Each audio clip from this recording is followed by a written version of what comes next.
Welcome back to today's episode of Unapologetic Living. I am Elizabeth Elliott and I am your hostess. And today I am um, hosting another solo episode, partly because I've got some really amazing guests lined up, but we have not yet gotten to have those. I have not yet gotten to have those conversations. Um, and also because this month is again, we've just sort of wrapped up Valentine's Day, but self-love and self-care is an important part of our daily lives in order for us to show up as our best selves. So I thought I would dive into my book one more time. And I'm just going to kind of like thumb through it. So if you listened to last week's episode one, I believe it was 118 or 117, we dove into day nine, I believe. So I'm just going to kind of thumb through this and we're going to kind of land wherever we land. So this is day 13. Let's get moving and grooving. So, it's really important for a multitude of reasons to move every single day. First of all, you're just going to feel better. But second of all, our body is designed to move in all kinds of ways, right? Right? These shoulders go round and round, up, down, out to the side. I can bring them backwards. My knees bend and extend. You can't see that, but right, that's what's going on. The hip joint, right, moves around in circles. And it is this loop, this motion that is lotion to our body. So when we quit moving, like literally things start to stagnate and become immobile, we get sticky and crunchy, and the hyaluronic acid in our connective tissue and our fascia doesn't flow. And this is something we want flowing because if the waters in our bodies are flowing, then our lives are going to flow. And abundance will flow into our life. Energy will flow, right? When that energy is stuck, then it's going to manifest in our life with certain obstacles, potentially illnesses, acute injuries, chronic inflammation, acute inflammation. And so it's really important to move your body in all the ways that you can. And if you've noticed over time, right, there are probably less and less moves that you do. Like I can't remember the last time I did a full-blown somersault. And I can't remember. Well, I love to hula hoop. I think it's fun, but it's been almost a year since I hula hooped. But I actually didn't learn to hula hoop till I was like 41. I'm 47. I might have even been 43 or 44. I was like, I can't get my hips and body to hula hoop. Like I would try when my kids were small, and it just instantly tanked to the ground. And so I think it's important to move your body in all kinds of directions, in all kinds of ways, upside down in with inversions or headstands. Another great way to find an inversion is to do a supported bridge or waterfall pose with your legs up in the air, which kind of emulates that upside down feeling for the body and the circulation, right? It allows the blood to drain down back to the heart if you're laying on your back and your feet are up. More recently for Christmas, we got one of those headstand chairs so that we can go up into an inversion and work that core and have our feet up and notice what that feels like in our body. And so I want to invite you to move in all the ways. If you are sedentary or spend more of your time sitting, right, you are creating energy blocks um, within your body. So, something that I like to share with people is I'm going to kind of do my little demo here, right? So let's say I have a kink in my sweatshirt or my hip right here. Now, if this is a one-piece outfit, this kink, let's say it's the pants, right? This isn't a one-piece outfit, but let's say it was, is here. And you have a kink here from maybe sitting too long at a desk or in a chair in your lazy boy, right? If this is here, do you see what's happening here? this begins to pull, right? So what does that mean? Let's try to exaggerate that over time. Then this right shoulder is going to be in a pull. Then look what's happening here. Maybe your rib cage and things, the muscles along the side body begin to become overstretched. And if you're just listening to me, I definitely encourage you to check out the YouTube video that demonstrates this so you can see this. And then, of course, it's going to start to pull on the back, right? So everything is out of place. The pants are pulling up, so your foot and your leg might feel hiked up. It could be that you're having discomfort in the knee or even further down in the foot, maybe plantar fasciitis, all because of a kink in your hip, right? So when you move and lubricate the fascia, that connective tissue that's holding your skin to your body, your tendons, your ligaments, your organs, all the way down to the DNA. When we move, we can literally change ourselves energetically, physically, emotionally, mentally, and spiritually.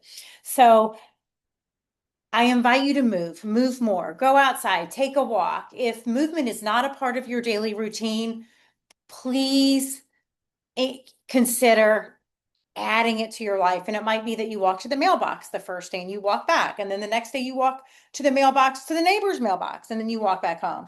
And then, the next neighbor's mailbox until you are going further and further with your movement. Explore different things, maybe integrate some air squats. You could look at the 5 Tibetans. It's another video on my YouTube channel. You could also check out some of my different podcast conversations with fascia experts, such as Brooke McPoyle, and then on the sacred waters with Dr. Mauro Zapatera, on the benefits and the importance of getting these fluids and all the waters in our bodies moving throughout. Both of those individuals, Robert Glean, Alex Bishop, there are so many different conversations I've had over the past 2 years on the benefits and the importance of moving that connective tissue. And if it does it, and also hydrating that tissue. That's another day in the book. Hydration. What does that look like? It doesn't necessarily have to be drinking a ton of water, right? When this it can simply be movement, right? We are designed to move. And if we aren't moving, right, things are going to start to get stuck. It's like, I don't know how else to explain it. So I want to invite you to move.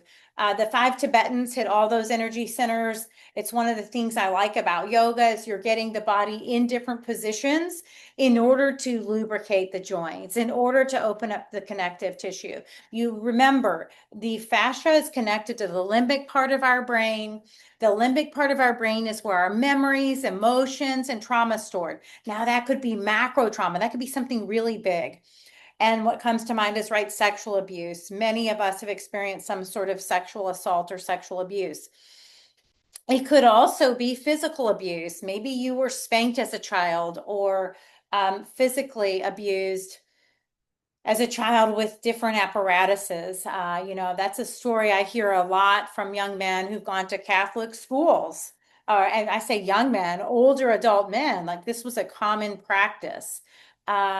Maybe it is a surgery. I underwent scoliosis surgery at the age of 12.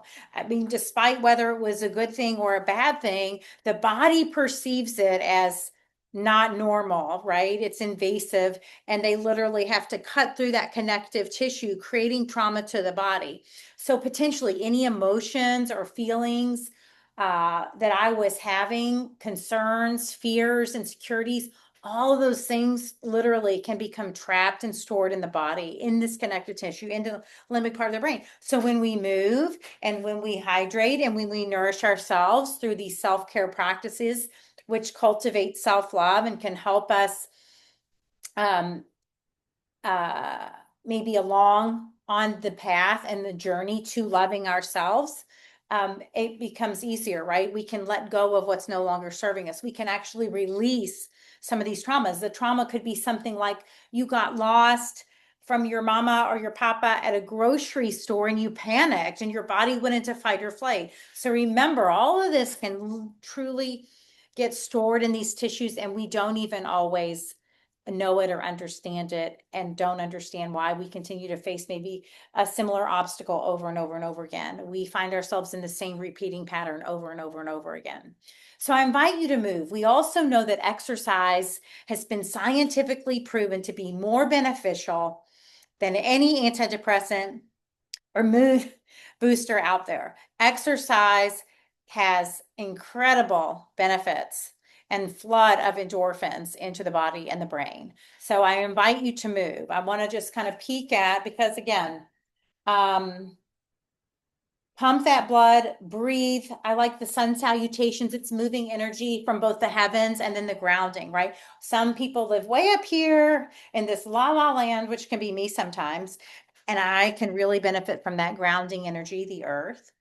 And then some are so grounded that they disconnect from the higher energy and that divine. And so the sun salutations are a great way to like blend the two, weaving the two together, inhaling the grounding and the centering, bringing it up towards the heavens, gathering the energy from the divine and creator source energy, and then bringing it back down right here in the middle to our hearts.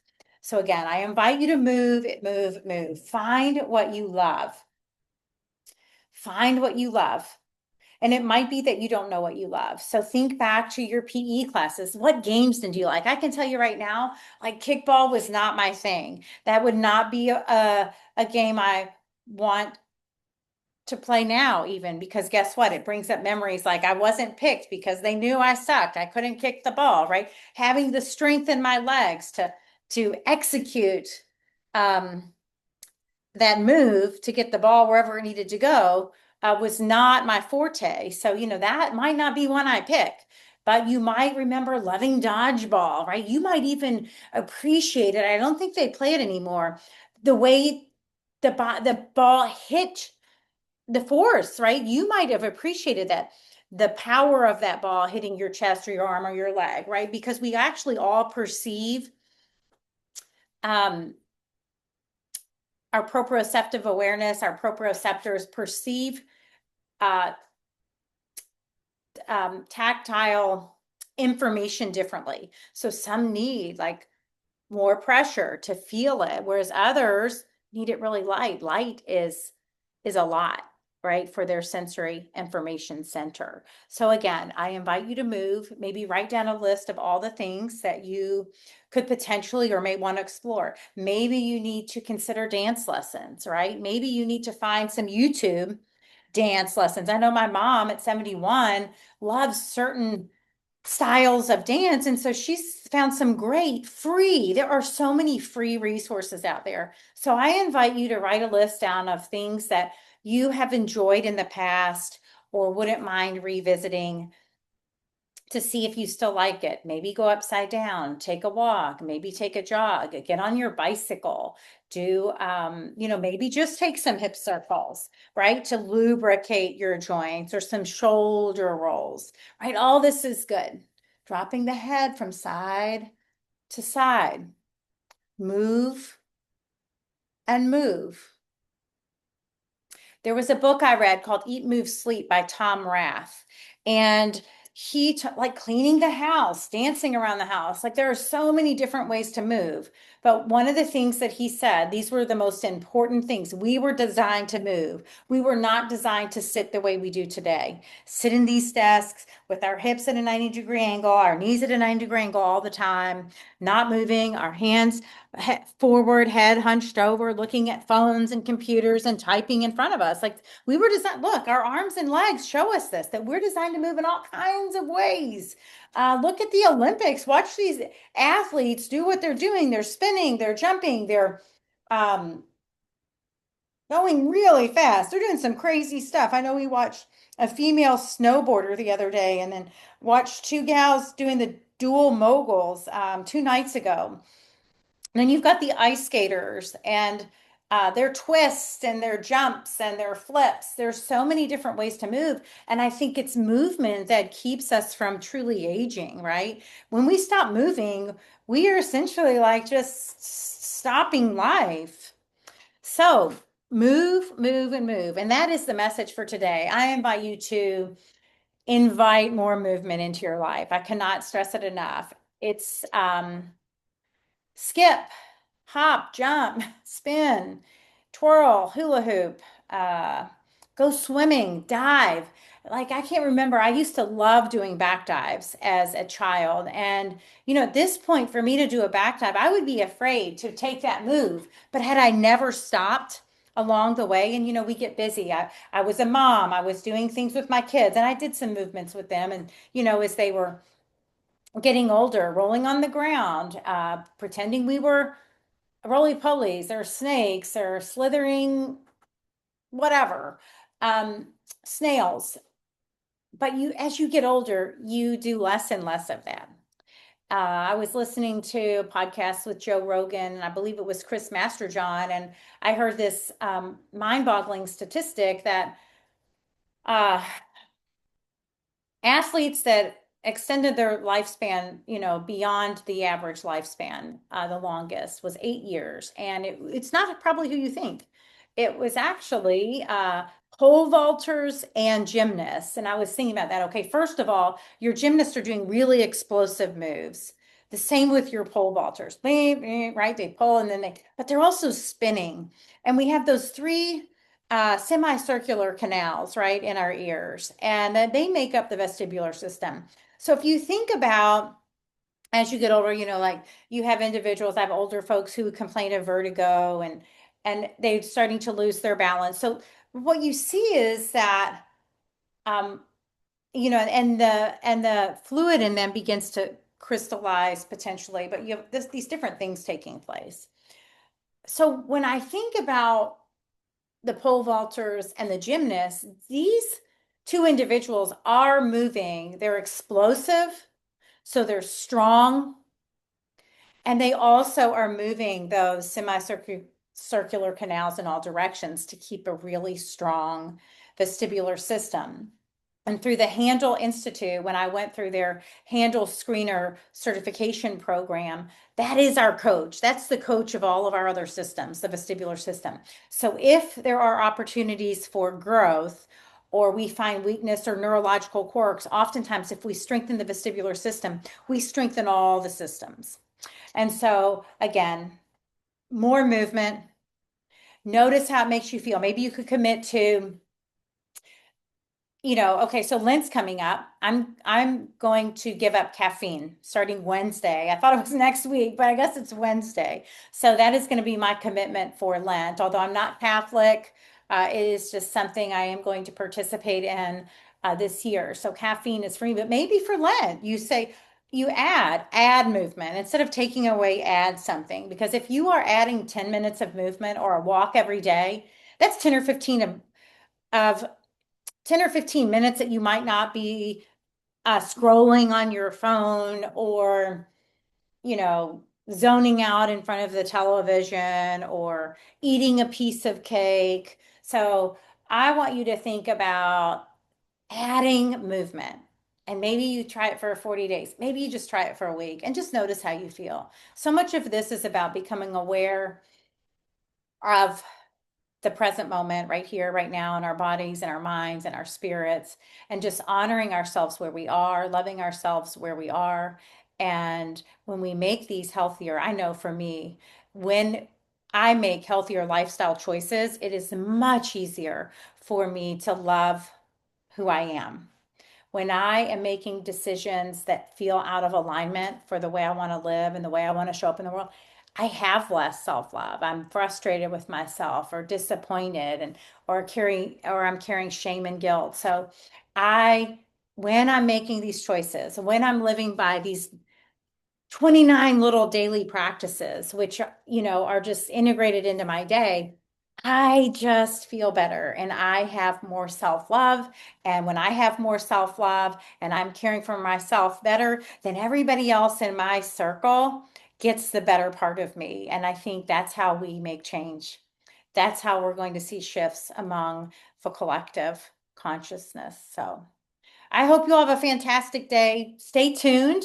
Like I said, I have two great interviews coming up that I have on the books. So super excited to bring you these two guests. Both actually our relationship topics. And then another gentleman about the crossing over, death, doula work, and the crossing over and the transition from this earthly world to the next. So stay tuned, and I hope you all had a fantastic Valentine's Day, lots of self-care and self-love, and continue to integrate these self-care practices just one day at a time, one practice at a time. And don't forget, you can find my book on Amazon. Right now it's $7.99. 29 days, the self-love leap. Don't forget to put 29 days in when you search it, but the link is also in the show notes.